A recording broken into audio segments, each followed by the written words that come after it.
merasakan kedamaian daripada dunia luar. Saya juga merasakan sukacita bersama komuniti di sini, dan yang penting saya merasakan penyegaran rohani dalam diri saya. Perasaan saya ada rasa takut, kadang tak percaya diri, tapi rasa syukurlah bila lama-lama saya rasa macam best kat skit ni, membuat saya bersemangat, macam tu. Okey, perasaan saya sepanjang skit dijalankan, saya sangat happy sebab saya dapat berkumpul bersama dengan kawan-kawan saya dan kami saling menggalakkan. Perasaan saya sepanjang skit dijalankan, saya rasa sangat happy kerana saya dapat kawan-kawan baru, dan saya juga sangat bersyukur kerana saya dapat belajar pengalaman baru. Perasaan saya sepanjang skit dijalankan, pada mulanya perasaan saya terasa malu dan juga segan. Saya macam risau tak ada kawan. Selepas beberapa hari, puji Tuhan, kawan-kawan sudah mendekat dengan saya juga mendekat dengan kawan-kawan. Saling membantu antara satu sama lain.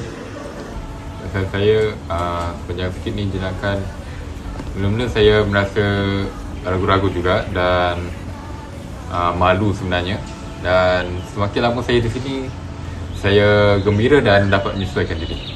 Perasaan aku sepanjang skit ni rasa malu, takut sebab saya ni orang yang tak beranikan diri. Selepas saya berada di skit ni selama 5 minggu tu, saya rasa macam okey lah, beranikan diri, apa yang telah kita belajar tu, saya rasa macam okey lah, saya cuba macam tu. Perasaan saya sepanjang skit dijalankan, saya merasakan kegembiraan, kedamaian dan sukacita saat saya berada di sini kerana saya dapat berkenalan bersama kawan-kawan yang berbeza suku, kaum dan juga adat-adat mereka lah. Saya dapat mempelajari perkara yang baru di sini. Perasaan saya sepanjang skit dijalankan, saya rasa gembira sebab saya dapat jumpa kawan-kawan di sini, dan sangat selesa bergaul dengan mereka, dan ya, itu saja kot. Sepanjang skit dijalankan, saya rasa seronok sebab dapat mengenal kawan-kawan lain dan dapat belajar jugalah macam mana cara berinteraksi satu sama lain seperti satu family. Pembelajaran yang paling menyentuh hati saya adalah semasa kelas Doktrin Kristian. Di situ saya melalui kelas ini, dia meningkatkan keyakinan dan pendirian saya sebagai seorang Kristian. Dalam kelas ini juga dia mengajar saya perspektif baru dalam mendalami dan memahami firman Tuhan. Sebagai contoh, macam doa bapa kami, dulu saya hanya sekadar menghafal doanya, tapi selepas kelas ni saya dapat memahami dan mendalami doanya dalam hidup saya.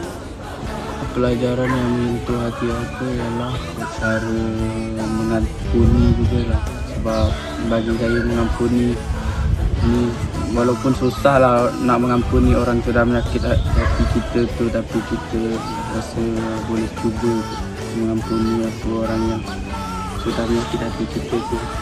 Kita try mengampuni. Pelajaran yang paling menyentuh hati saya pimpin diri tu lah, sebab macam mana saya nak pimpin diri saya sebelum saya keluar dari skit ni, supaya pelajaran tu dapat membangun juga iman saya dan dapat memimpin supaya saya keluar dari skit ni nanti saya dapat memimpin dan dapat belajar untuk terus kuat dalam Tuhan. Pelajaran yang menyentuh hati saya rasa sumber daya di sekitar saya yang ataupun hutan kehidupan dengan identiti tu.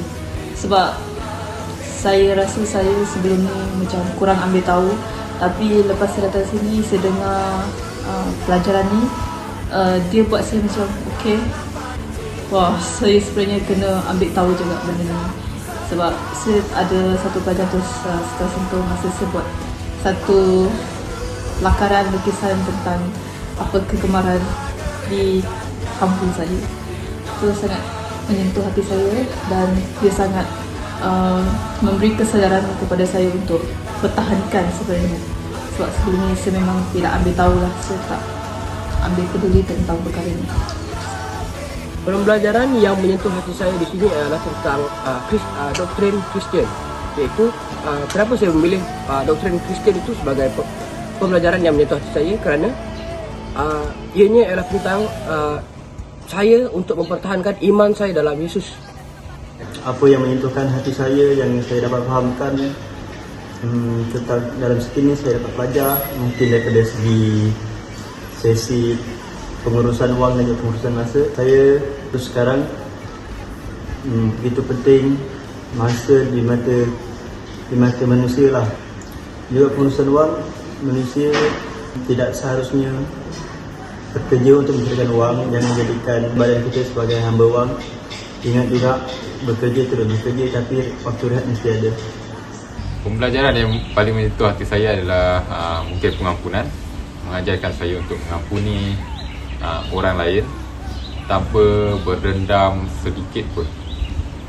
Apa yang saya belajar lah, supaya kita tidak terlalu membenci orang. Ini juga untuk kedamaian hati kita sendiri.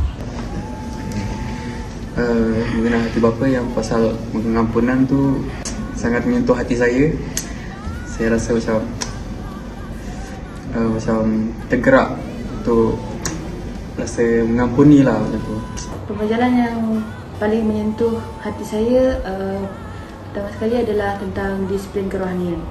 Di sini apa yang saya dapat belajar adalah tentang kepengurusan, yang di mana bagaimana saya dapat menggunakan anugerah yang Tuhan telah berikan saya untuk hidup sesuai kehendak Tuhan.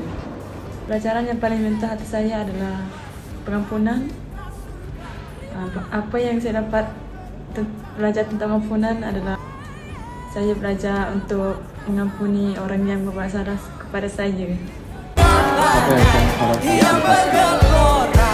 Apa yang saya harapkan selepas skit adalah saya terus konsisten bertumbuh di dalam Tuhan, terutamanya habit merenungi firman Tuhan siang dan malam. Saya juga berharap saya bukan hanya mempelajari apa yang saya belajar di sini, tapi saya juga mendalami dan mengaplikasikan pembelajaran ini dalam hidup saya. Saya harap selepas saya keluar daripada skit ni kekal dalam satu sama lain, kerana saya tak akan tinggalkan apa yang telah saya belajar sepanjang di skit ni. Apa harapan saya selepas skit? Saya harap saya boleh lepas ni sebanyak ambil tahu tentang saya punya suku dan apa yang berlaku terhadap saya punya kampung ataupun macam budaya saya macam mana. Apa yang saya harapkan selepas skit adalah saya harap saya dapat mengajar dan juga membimbing rakan-rakan yang seagama dengan saya untuk mempertahankan iman mereka dalam Yesus dan kekal percaya yang Yesus itu adalah juru selamat kita. Saya harap lepas skit ni, saya harap saya selalu berdoa supaya saya tidak lupa apa yang saya sudah belajar di skit ni, dan saya usaha untuk menjadi orang yang selalu mengampuni. Itu sajalah daripada saya. Saya berharap saya mungkin boleh berubah setiap sesi saya, terus kekal berdisiplin. Apa yang saya dapat belajar di sini mungkin saya boleh bawa ke kampung juga untuk selamanya. Apa yang saya harapkan selepas skit mungkin saya nak mengharapkan saya lebih konsisten lah dalam merenungkan firman Tuhan. Sebab apa yang saya lakukan di sini, banyaklah saya merenungkan firman Tuhan setiap pagi sebenarnya. Lepas tu mungkin saya akan gerak berdoa juga. Ya, itu saja. Yang saya harapkan lepas skit ini saya dapat menjadi seorang yang berdisiplin dan seorang yang tepatkan masa macam tu. Lepas tu dan dapat memimpin orang lain juga ke jalan yang benar lah macam tu. Okay. Apa yang saya harapkan selepas skit adalah sepanjang sesi yang saya belajar di skit, saya dapat menerapkan dalam hidup saya dan saya dapat mengimani dan dapat mengubah cara hidup saya apabila saya keluar daripada skit. contohnya dalam peperangan rohani juga. Saya berharap agar dapat mengubah diri saya dan mengimani setiap apa yang saya telah belajar saja. Apakah perasaan